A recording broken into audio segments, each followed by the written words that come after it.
Josh Gasser. And I'm Jordan Taylor. Welcome to A Shot of Whiskey, Season 2, Episode 14. Let's get it.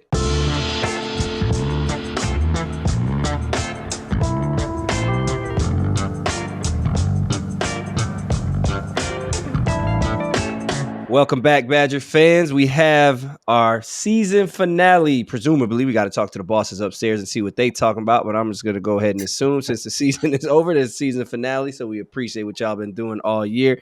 And for the last time, I'm proud to tell you that Underdog Sports is still our partner, and even better, they are still running promos for all new users all season long. The easiest way for you to get in on this special is by downloading our code ASOW24. That's once again ASOW24. Join along, deposit, get registered, and come play along on Underdog Fantasy with me, Josh, and whoever else has been doing that. Today, we got a very special guest for y'all. The newest Badger, newly crowned state champion in the state of Minnesota for the Breck Mustangs, the first time state champion at that school, making history, making waves, and a highly anticipated recruit for the Badgers. Also from Bloomington, Minnesota, like myself. So got a cut from good cloth already. We got Daniel Freitag. Is it Freitag or Freitag? How you pronounce it? It's Freitag. You had it right. All right, Dan. Yeah, Freitag. I've been wondering that. I'd be saying it. I'd say Josh. I've known Josh for like 8. How long I've known you, Josh? 10 years? Decade. 10 years, and I still say his last name wrong. So, but anyway, Daniel, what's Jordan, up, man? Were you a state champ in high school? Josh, I'm trying to introduce the guest. Were you a state champ in high school? Introduce the guest. Yes, I was a state champion in high school. We finally got ourselves a sweet fool, state champion, Gatorade Player of the Year, Mr. Basketball, Pioneer Press Player. We're talking about Daniel here, not you. Exactly. So, Daniel, what's up, man? Appreciate you jumping on, man. Absolutely. So we'll get into it right away, man. Obviously, we talked about your state championship. For those that don't know, Breck Mustangs is a private school in the Minneapolis area. That is the first state championship in school history. So congrats on that. And just take us through your season. You transferred from Jefferson to Breck. Originally, we were supposed to go out to Cali, right? Yeah. So just kind of walk us through that decision to stay in Minnesota, and then how your season went, how you feeling, and look forward to next year. Yeah. So last year, I'd say around this time, I had kind of gained an interest in a California school that had reached out the year before, and we went out there and I liked it. So, I guess I committed there and decided I was going to go there for my senior year. And after a lot of time and consideration, we ended up not wanting to do so anymore. And wanted to return to Minnesota. And with that switch, clearly I was going to need to come back to a high school in Minnesota, and Jefferson probably wouldn't take me with open arms anymore. So we had to figure out where I was going. And it was around that same time that we adopted 4 new children, and they were in this St. Louis Park area already. And so we didn't want to move them away from all their friends and what they know. And so we decided the St. Louis Park area, and it's just conveniently right next to Breck, and just decided to go to Breck, and it's been amazing since. Working out with those guys right away after committing, just the players, no coaches, but doing that, and then season went exactly how we wanted it to, minus 1 game. But yeah. 30. What was you guys' record? 30 and 36 and 31? 31?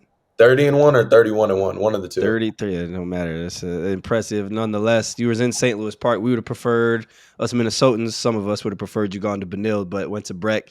Harry Sony, really good, young and up and coming coach up there. But timeout. Back it up. You said we. You keep saying we adopted 4 children. So break that down. You know what I'm saying? What's up? I always say that by accident. That's just me and my mom.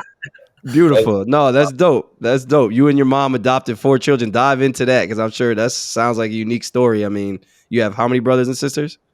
Well, I only have 1 blood, but now there's just a whole bunch. So we were already kind of dabbling in the foster care system, getting kids for X amount of time, and then once they find a permanent home, giving them back, whatever.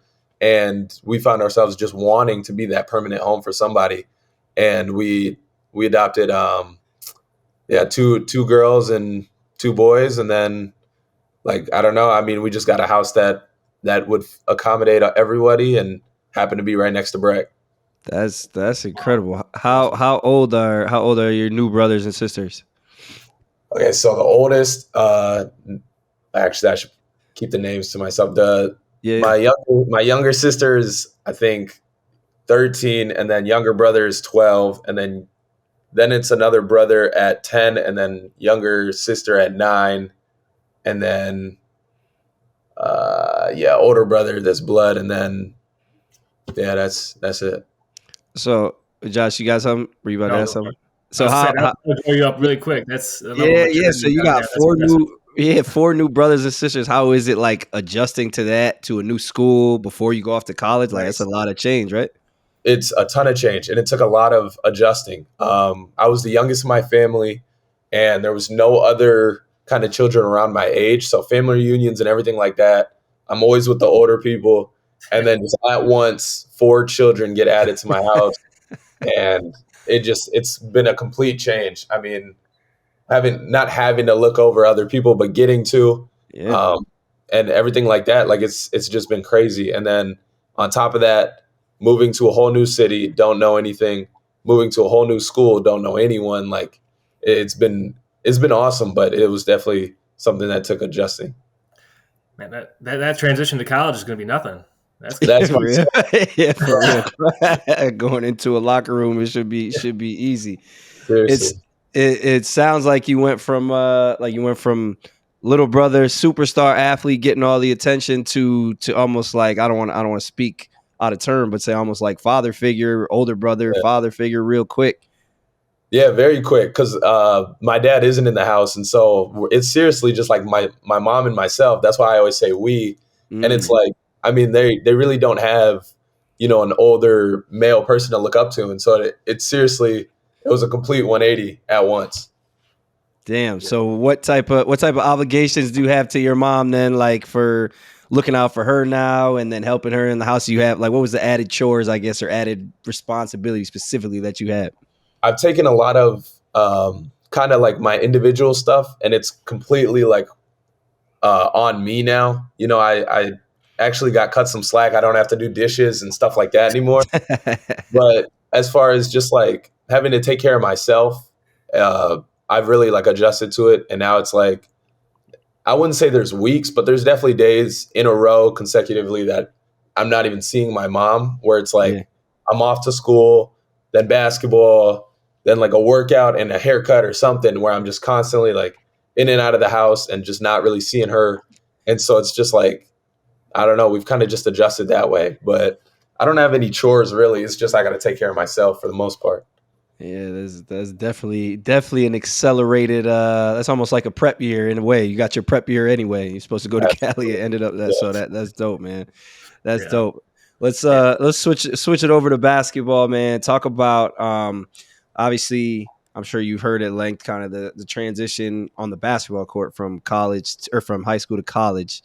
What are you looking forward to? As some of the challenges on the basketball court as you go from high school to the next level.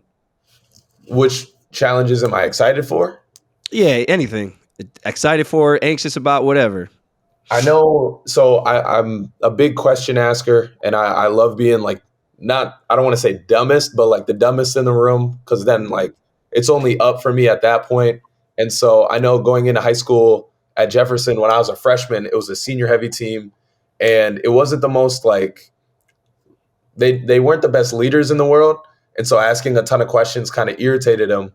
But I remember just learning so much by just kind of like watching and asking a ton of questions, even if they weren't, answering them super well or whatever. But just being able to ask people things that I don't know has always been like something I like. And so I think next year, just being kind of the dumbest in the room and just kind of being, I don't want to say the worst at basketball, but the least mature and the youngest and everything like that is kind of, it excites me, because then like I don't know what I don't know. And so if I can learn a whole like another 10 million things about basketball, like I'm excited for it. But I'd say that's just the number one thing on my mind right now, is just trying to learn after other people. Yeah, I feel like you're in a great position coming in as a freshman to one make an immediate impact, but also with guys like Chucky Hepburn, Kamari McGee, some veteran point guards that you can learn from. But there's also going to be this balance for you of one freeing up Chucky's ball handling ability, taking some of that load off him, but then also finding a way to play Hey. off the ball. I'm sure you've find a way to play off the ball. I think Jordan and I talked about this a lot because we were both point guards growing up our whole lives, and then coming in as freshmen, you got to find a way to play without the ball. So I'm curious how comfortable you are with that, and also just what people can expect from your game coming in as a freshman. Like what's natural for you to play, and what do you expect to grow into? I really don't know what they can expect because I've played on like my freshman year. I came in just to be like another guy that knew the plays and just played defense and was low maintenance, caused no attention to him, like nothing. And then sophomore year, 27 points per game. And then junior year, 28 points per game, but now 9 rebounds per game. So like, and then AAU, now I'm 9 points per game. Like I can really just change to whatever the team kind of needs. I know it's like corny or cliche. Everybody likes to say that, but like it's seriously like you could see 10 different things next year. I really don't know, but I liked what you said about kind of the veteran point guards, but also just like I talked to Coach Krabenhoft and talked to Coach Guard, and they're so willing to answer questions that I'm looking forward to the veteran point guards, but like even the people not on the court that are just so willing to help me. Motivational speaker Dave Anderson, I don't know if he was working with you guys, but just everyone's so like willing. And so I think that adjustment will be, I don't want to say easy, but easier. Yeah, I can promise you that you will not be the most immature person in your locker room next year. I can just talking to you for 5 minutes. I can guarantee that.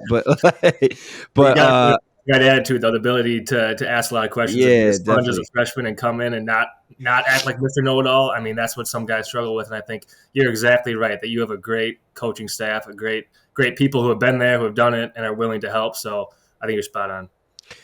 What are your do you have any individual goals or expectations from yourself as a freshman? I haven't made those yet. I know going into high school, I made those and it was all like the numbers or whatever. But so quickly, like my attitude changed on it and immediately just became like score 0 points, but help the team win became like just so like second nature. Like I just all the numbers just left my head, I guess. But for sure, just play. Like I know, like it could be passing, it could be bringing the ball up or defending or whatever it is. But I just know, like I just want to play. I don't want to sit on the bench. So if I can give myself some minutes, that's probably my biggest goal. What do you see you need to do? Watching this year's team? What is one thing that you feel like you can come and do immediately that will get you on the floor? I think I can.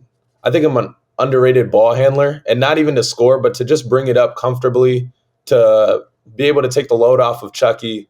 I had a backup point guard with me this year that it just felt so like I could just take 2 possessions off of bringing the ball up, or I think I have a smart or a good IQ when it comes to basketball. So kind of like how to like break up a press or like help lead guys to where they need to be and stuff like that. Like I kind of see that being what puts me on the floor, to be honest. Yeah, you can never have too many guys that can create and handle the ball. And I think losing AJ Storr, losing presumably Connor Siege and some of these guys, that'll get you on the floor, along with I think your IQ and things like that. Um, I guess did you watch a lot of Wisconsin games this year? What was kind of some of your thoughts going into the season? Like, man, I feel like I could go out there and help us, or I could, or what was your mindset kind of watching games this year as a recruit? Because I'm sure it was different as a sophomore or junior in high school, and when you're committed, you're probably thinking the game a little different. I'm just curious how you were watching. Yeah, it's definitely changed. At the beginning of the year when they were on their like crazy run, I know I was watching like okay, like I was kind of watching like okay, I'm gonna try to do that like him and do that, and I noticed that he does this, and then once we were kind of struggling, I kind of noticed the places that I could have helped us in, and things of that nature, kind of, and then. But yeah, I mean, it's definitely a different game knowing that I'll be there next year. But Mhm. Taking AJ out and Connor and Tyler Wall, there's going to be a void for scoring for sure. So I think watching you play with guys like Andy Stefanovich. Did I pronounce that? Yeah, Andy Stefanovich. I think he's another. I mean, he's a point guard as well. So I thought you guys complemented each other really well in AAU. And for those that don't know, Andy's going Minnetonka, Minnesota kid going to North Dakota State, correct? Yes. Yeah, going to North Dakota State. So I thought you guys did a very good job, and you played with high level players. Wisconsin recruit Jackson McAndrew also, who decided to go to Creighton. So I think that's one thing that I've noticed is that you should be and will be comfortable coming in playing with talented players because you've already played on that stage with Howard Pulley in the EYCL. Absolutely. So can we take a step back? I feel like you were a multi-sport guy, football, basketball, right? yeah, I so. Just like Josh. I feel like Wisconsin's had a lot of success with guards, football players. I don't know if you're a quarterback or receiver or what, but I guess talk about your recruiting process with both sports, and I guess which sport were you better at? I'd like to say I was better at football, but I know that it wasn't my brain doing the work. Like for football, I had no like it's just like basketball. I had no pace. I had no like technique in my route running. Like it was all just like if I'm faster than you, I'm just trying to run by you, and if I'm bigger, I'm gonna just try to run through you. Like so, ultimately, I think that's why I chose basketball. But the recruitment for football started just shortly after the basketball. What other schools did you have for football? Did Wisconsin recruited you for football, right? Yeah. I had the basketball offers, and then football. I had a dual offer at Kansas State, Wisconsin, Minnesota. And then that's it for dual, and then just football alone. I had Notre Dame. So, Golden Domer. So was it for Wisconsin football? Was it under the current Luke Fickell? Current. Yeah, Fickell. Yeah, it was under current. So there's still a chance that we'll see you on a Wisconsin football field potentially someday. Yeah, very small chance, but yeah. dip into that NIL football fund too. Man, double what? dip. Man, yeah. Oh God, oh God. Are you still in contact at all with Coach Fickell? I'm not. Nah. Every time I go and we go to a football game, I kind of run into the coaches that were recruiting me, but nah, not anymore. What did they recruit you? Because you play quarterback at Jefferson, right? Did you play this year at Brett Kids too? Nah, I didn't play this year. Okay, so you played quarterback at Jefferson. What did they recruit you as? What position? So I played quarterback because of our lack of quarterback. I wasn't really a quarterback. I played receiver. I played DB and safety, but Wisconsin was recruiting me for safety. Okay. So I was gonna say you was Mike Vick then. You can say anything, we'll believe it. So you know that, and you know he said when you asked if he was watching the games, he said, "Yeah, I was watching when we was on the run, and like some of the rest of us, he was like, but when we started losing, I turned that shit off." Yeah, but that's all right, man. That's all right. Josh, you got anything else? Yeah, I guess what are you most excited about coming to Madtown other than basketball? I mean, have you been able to visit the campus? Do you have any high school friend people from Minnesota who have been there or kind of starting out fresh? What are you most excited for on campus? I don't know a ton of people at Madison right now, especially not my friends, but I've been there a ton of times. And I mean, I know it's beautiful, but that doesn't really do anything for me when I'm there. It's just beautiful. But yeah, especially in the winter, it ain't beautiful, but it's all right.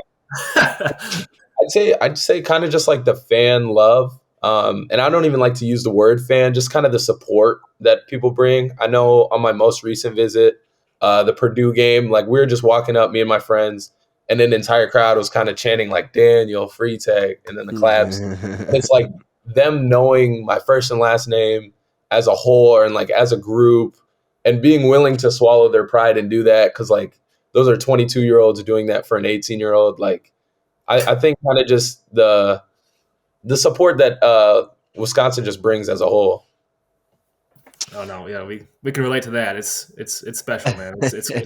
You guys got a nice little core though with John Blackwell, Noah Winter. Those guys is like a wing and a big, and you coming in at the lead guard. Like I know I'm as an alum, just random old washed up dude. I'm excited for that young core that you guys can build around. So I know John Blackwell, Noah, both really good dudes too, and can play and impact immediately. So I think. I don't know much about the other incoming recruit too, but I'm sure he can help too. So I think you guys got a great core to build upon. No, yeah, I think we have a good like amount of young guys.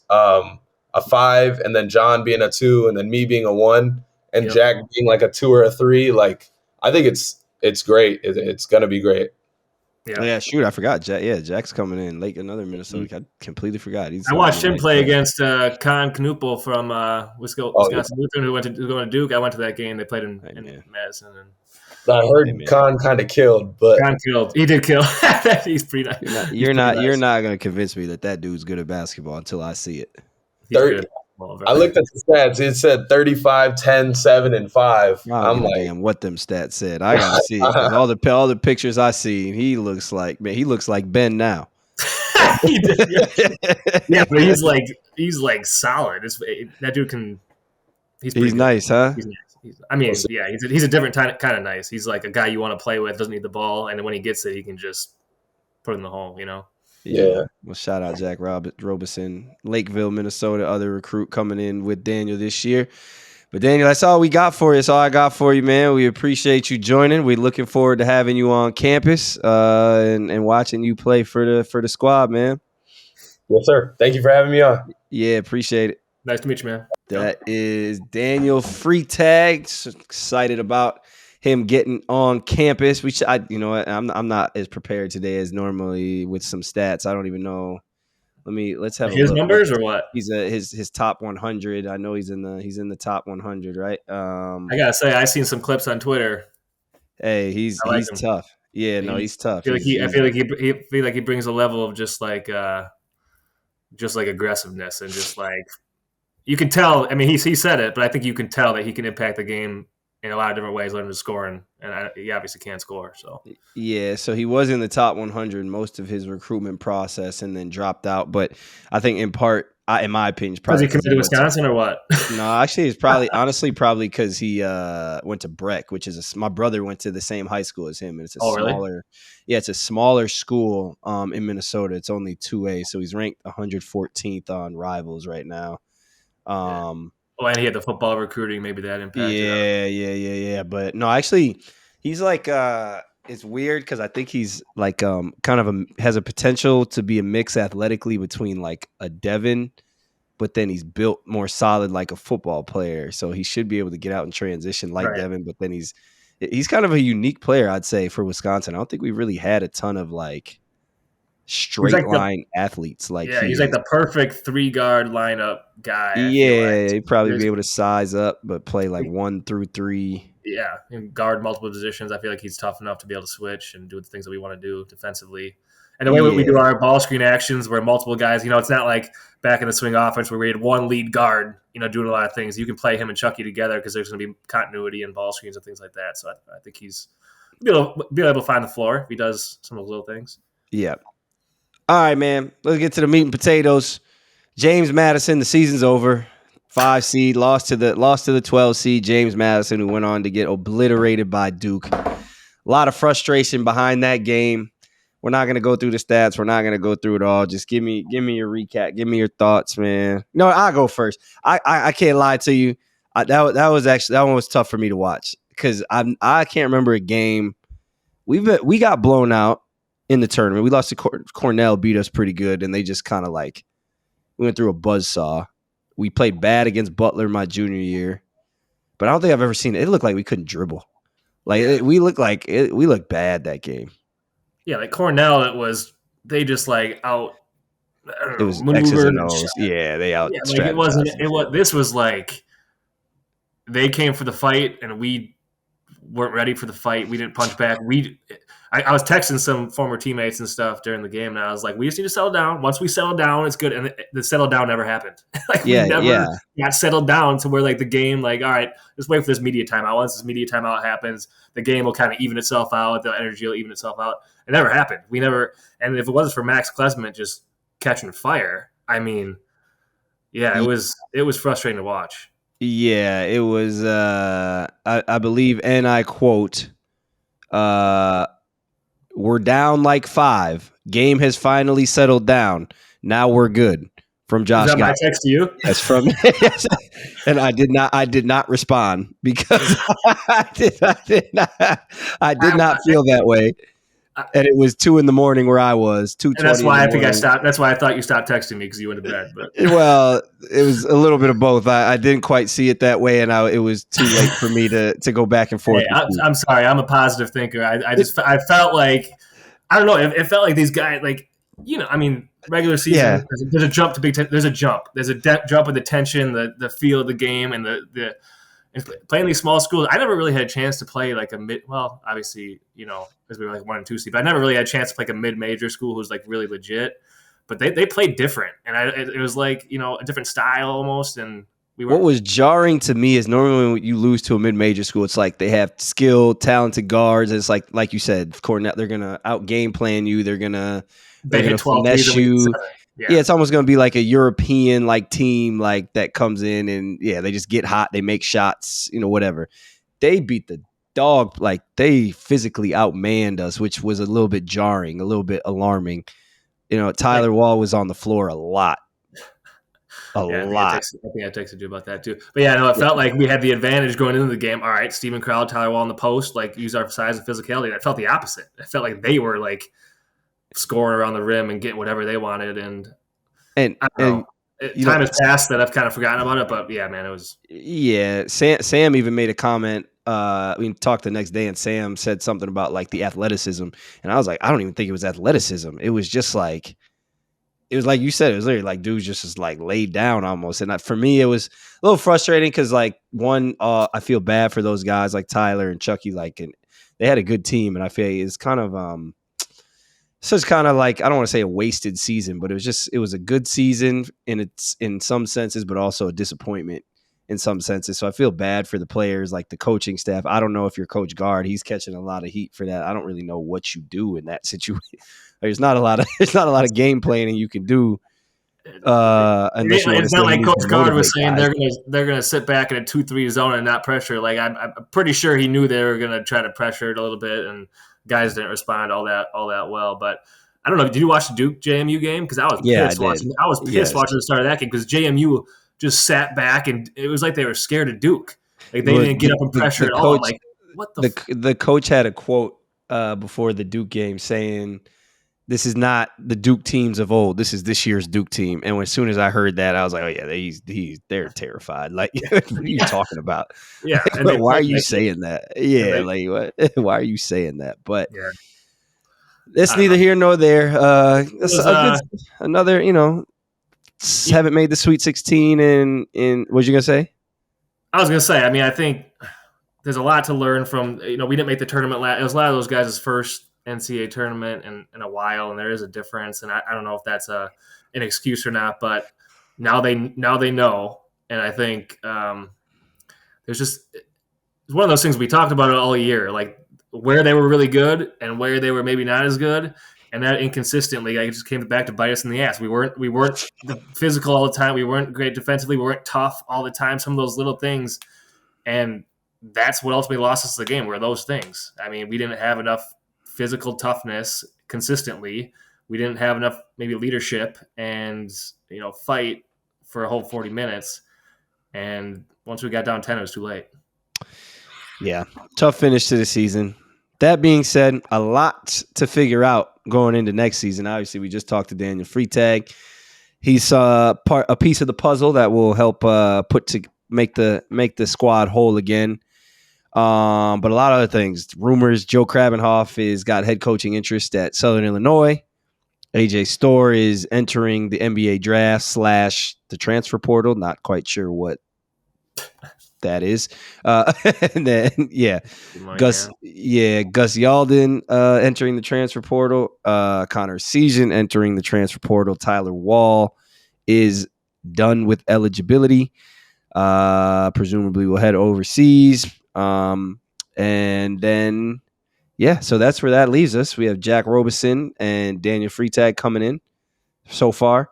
A teammate, Frankie, blanking on names right now. I apologize. Kid from Omaha, yeah. Say it again? I don't know. He played at Omaha. That's all I know. And Chucky's high school teammate as well. So Chucky's high school teammate and potentially a potential target for the transfer portal. So I guess that ask the question, where does that leave us going into next year? Do you see Joe leaving? For one, start there. No, no chance. No, not yet. No, I think coaching staff is fine. I think from a player standpoint, on the surface, losing Connor Sejan, nice kid, but he didn't play, so whatever. Losing AJ Store, a lot of positives that you can lose, a lot of good things that he did that you lost, but there's a lot of things that he maybe didn't do a ton. So, find ways to collectively replace the scoring and collectively maybe we can be better at some of those things that we are lacking. And I'm trying to look at it positively, and I think there's no doubt that we need probably 2 transfers, a 4-man who come in, and I'd love to see that kid from Omaha come or anybody who can stretch the floor. And that's just one thing that's really impacted us is we had 2 guys on the floor at all times, our 4 and 5 men who couldn't really stretch the floor. And having one guy who can't stretch the floor is fine. But I think if we can get a 4-man who can play and knock down shots on the outside, and then maybe another wing who can score, I think we'll be good. I like our core guys that we have back, but we're missing 1 or 2 pieces, and I think the transfer portal is just going to allow that to happen. Yeah, I would agree. I think I saw a clip, man. I'll say it. I saw a clip in that James Madison game. When I texted you, we were down 5. Max missed that wide open layup. They came down and hit a 3. You know what I'm talking about?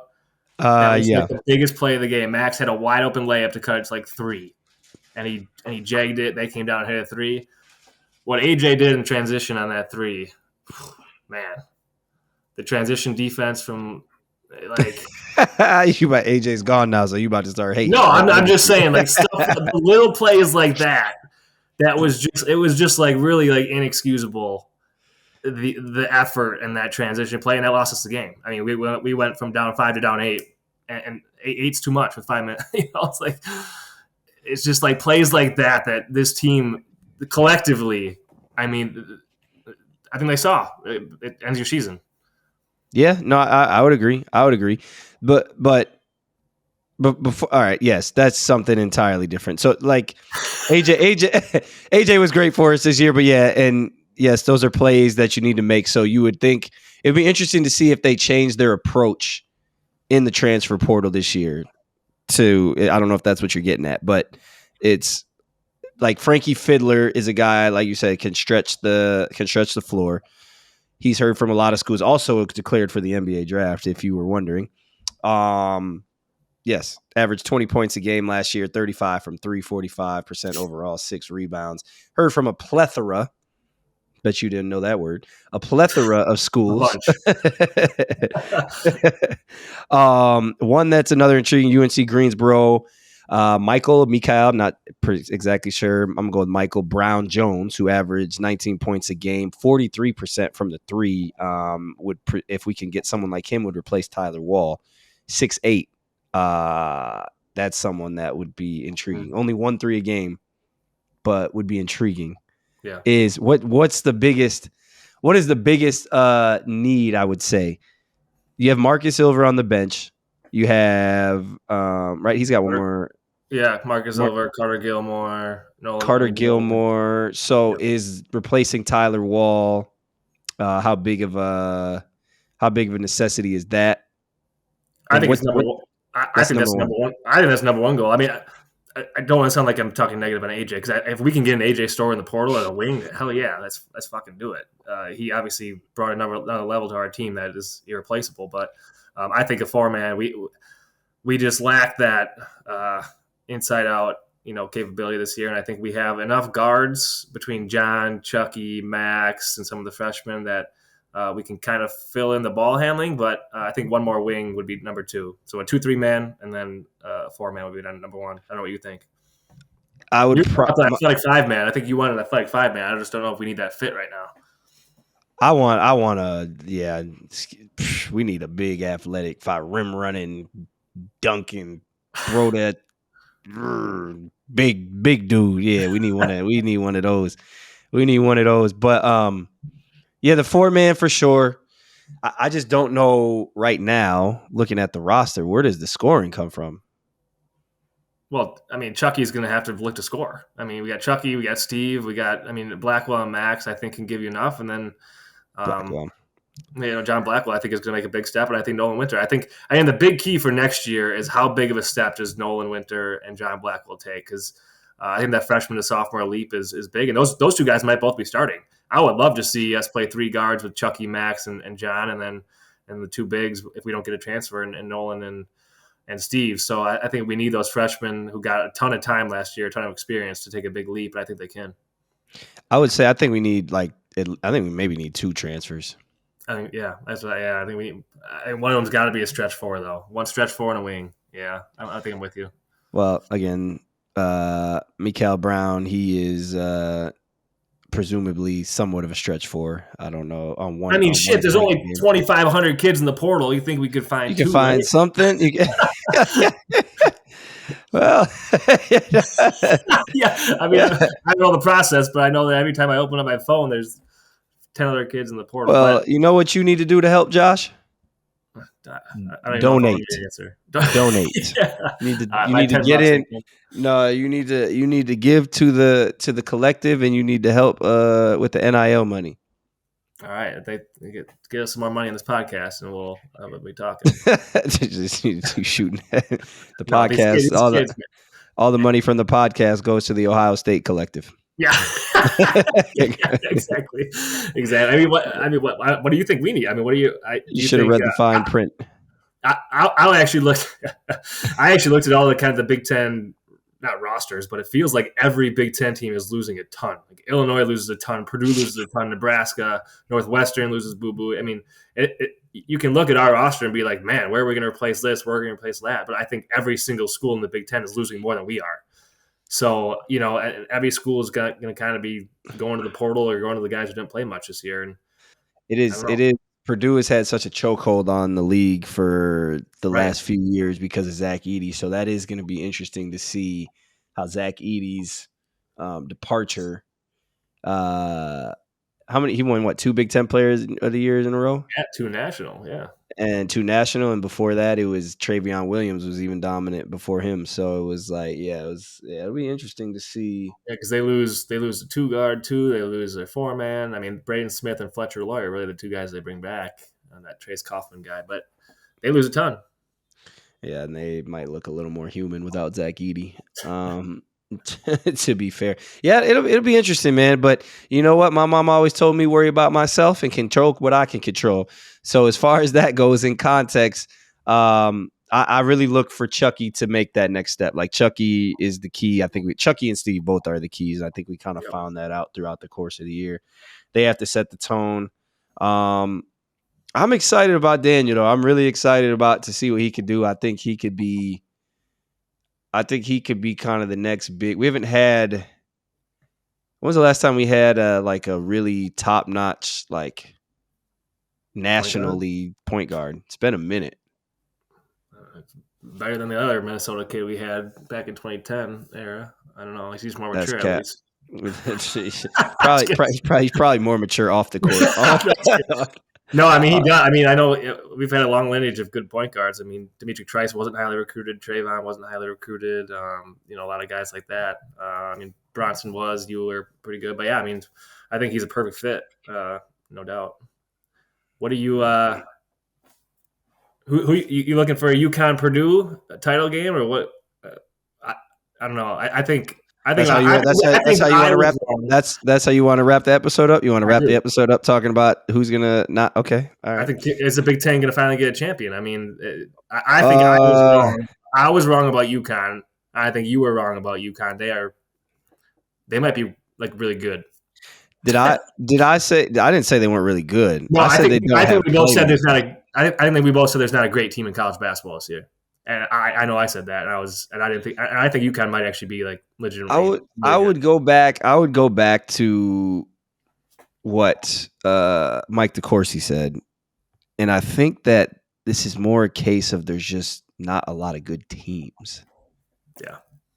I'm not saying that to disparage UConn. They've obviously been dominant, but they've taken apart Illinois. I liked Illinois. I thought Illinois had a chance. That was. If they play that was crazy. That was the craziest thing. That was one of the craziest things. 30-0 run. That was, and Illinois, it's not like Illinois just started doing wild stuff after, like, obviously they got out of sorts, but in the beginning they were missing wide open shots, or just getting blocked at the rim by. I mean, obviously, big fella, Donovan Clingan was obviously affected that game greatly, but dude's dominant. I thought the announcers kept talking about in that game, like, oh, they need to stay in the corner instead of cutting to the basket. But I just thought, like, their cuts were just poorly timed. Yeah.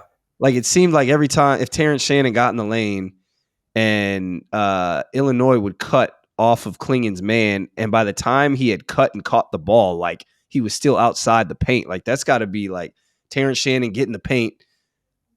Klingen comes to Terrence Shannon. As he's coming, it's a drop off. Klingen shouldn't even be able to turn around and get yeah. But everything they did just seemed out of sync. And I was just like, this. So I'm always one, like, I always like to examine, like, why people are out of sync. But to me, it just didn't feel like UConn took Illinois out of sync. It looked like Illinois took Illinois out of sync. Yeah. I mean, how many breakaway dunks did they give up in that run? It was like they got like 4 breakaway layups, and just they weren't like anything. It wasn't. But they missed 5 layups in the first half. Yeah. And again, some of that was they missed one where dude just clearly was terrified that Klingen was going to turn around, and it was like, bro, relax, like, go to the other side, reverse, like calm down. But yeah, I don't know. UConn shot 3 for 17 from 3 and was up by 30. What did Illinois shoot? 1 for.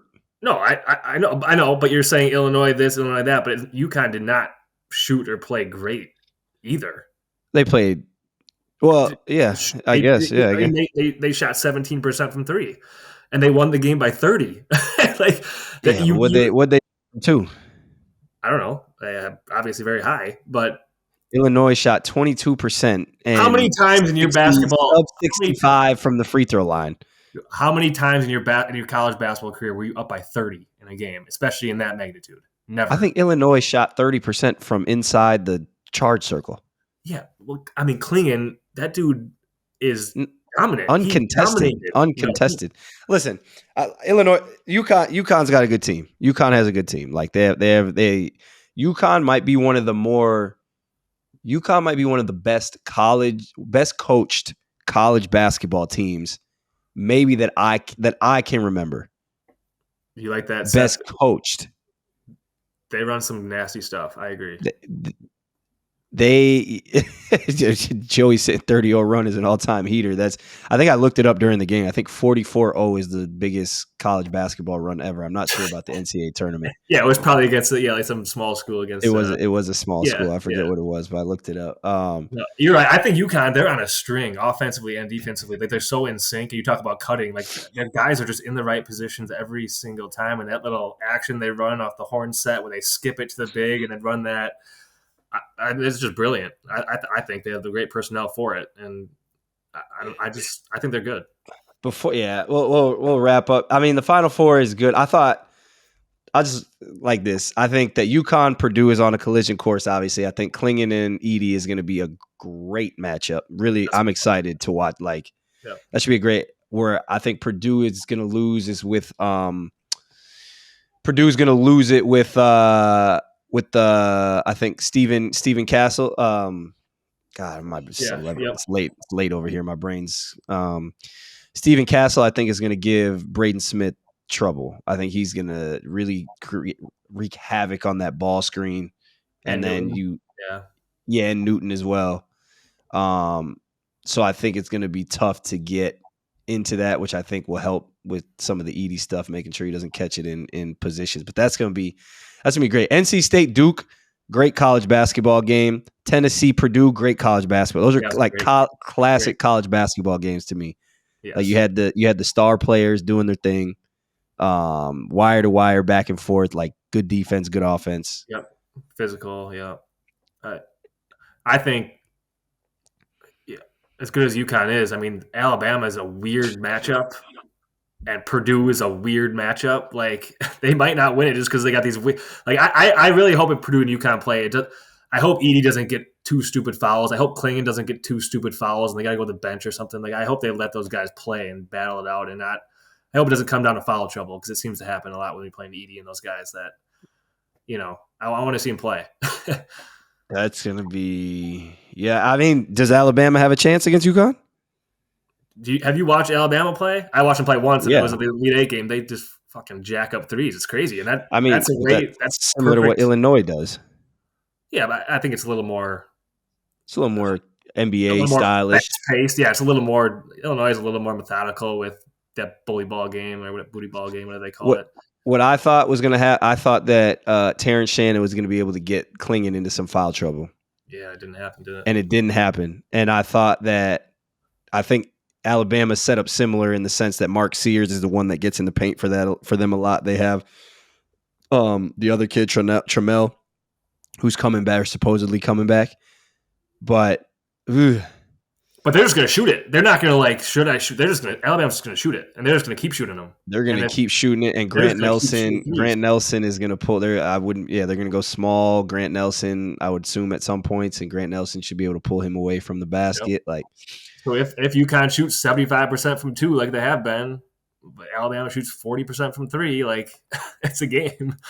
So, I mean, or they could lose by 30 like everybody else has, but who cares? If everybody else is losing by 30, you might as well have this weird style go against them and then produce a weird style too with Zach Edey. I mean, that's something they have never seen.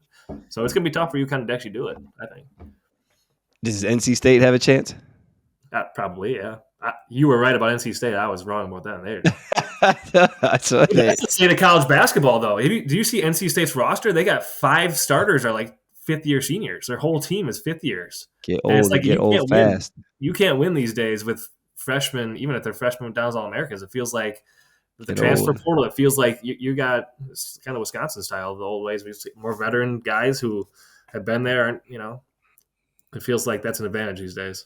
Get old fast, but it's gonna be. I don't want to. DJ Burns versus Zach Edey is gonna be. I don't know. I don't know if DJ big Burns guys taking over basketball. NBA, you got Jokic, and Listen, I think that's big guys have always run basketball. I think it's been Steph Curry. Kind of. Steph Curry won a title in 15, but then when you really break it down after that, and he won in 23. But if you break it down, other than that. And we got to go here soon. But if you break it down, other than that, KD is still 7 feet at the end of the day. Yeah. LeBron James is still, if you want to say wings, fine. But Giannis is big. Jokic is big. It's always going to be a big man's game. I talked to somebody about, you go back to Tim Duncan with 5 titles and obviously in the old times, but even in newer times, the big guys are going to win. And I was talking to somebody, even in Europe, some people in Europe say it's a guards game, which it is to an extent. But you go to Europe, Real Madrid has Eddie Tavares, who is a 7'2" dude who doesn't leave the paint. They win all the time. So it's yeah. I'm with you. It's just you're talking NCAA tournament, you need guard play, but real quick before we go, when people say that you need good guard play, who has won where the guard has been they didn't have really good big men, like Kemba in 11. Yeah, all the UConn teams probably is. Yeah. No, I mean Shabazz, and then they had Alex Oriaki, right? Yeah. But okay, fine, Shabazz. But this UConn team is very different to most UConn teams. Those other teams were very perimeter oriented. I think I don't know. You can make a case the Virginia team who won it all. Their 3 best players were guards. I mean, DeAndre Hunter is not a guard. I know. He's more of a guard than a center. So is he? Yeah. 6'8". 6'8". He's 6'8" in Europe. Shout out to Nigel Hayes for breaking that EuroLeague record. Shout out, yes. Hey man, we gotta. That's exactly how we're gonna end it. For anybody that does not know. Nigel Hayes Davis. That's his name. He likes to be called Nigel Hayes Davis, Josh. Check in on your friends. I respect that. That way you said Nigel Hayes. Nigel Hayes Davis. Shout out to Nigel, and I hope that makes it as a clip from our podcast. Record breaking, the first 50-point game in EuroLeague history ever. First time ever. The previous record was 49, held by Shane Larkin. So big shout out to Nigel. Round of applause. Make sure y'all go show him love if you get a chance. Clap If it up anybody for knows Nigel Hayes Davis, that dude impacts the game in so many more ways than just scoring the ball. So the fact that he broke the record of scoring and still probably did it within the flow of the offense, knowing how he plays, that's very impressive. 18 of 27 from the floor and 50 Pass the points. ball, Nige. I just want people to get the magnitude. 50 points in a EuroLeague game, like we just said, is a record. It's never happened before, but like 20 points in a EuroLeague game is probably like 35 in an NBA game, 30 in an NBA game. So again, make sure y'all go show. Huh? I was about to ask you what I think I texted him saying 50 is like 75 in an NBA game. What's the comparison? It's 50 in a EuroLeague game. Ooh, it probably is like 70, isn't it? That's crazy. I don't want to get carried away. 28 minutes or something? Yes, in 28 minutes. I don't want to get carried away, but 50 points in a EuroLeague game, I would 81. Listen, I don't want to get killed. I don't want to get killed. I hope this Joey clip this up. This has got to be it because we got to go show love to Nigel. Badger men's basketball, you got to post this as well. But yeah, Nigel deserves all the love in the world for that. 50 in a EuroLeague game. I'm saying it's like 81. I don't care what y'all say. Argue with your mama, man. But hey, that's all we got for y'all, man. This is Shot of Whiskey season finale. We got to talk to the bosses, but we'll see y'all again next year. Make sure y'all tap in, show us love. Hopefully we'll have some more for you during the off season on the portal and stuff like that. But we appreciate y'all support all year long. Keep listening, keep supporting. I'm Jordan Taylor. I'm Josh Gosser. Yeah, there you go. Pay attention.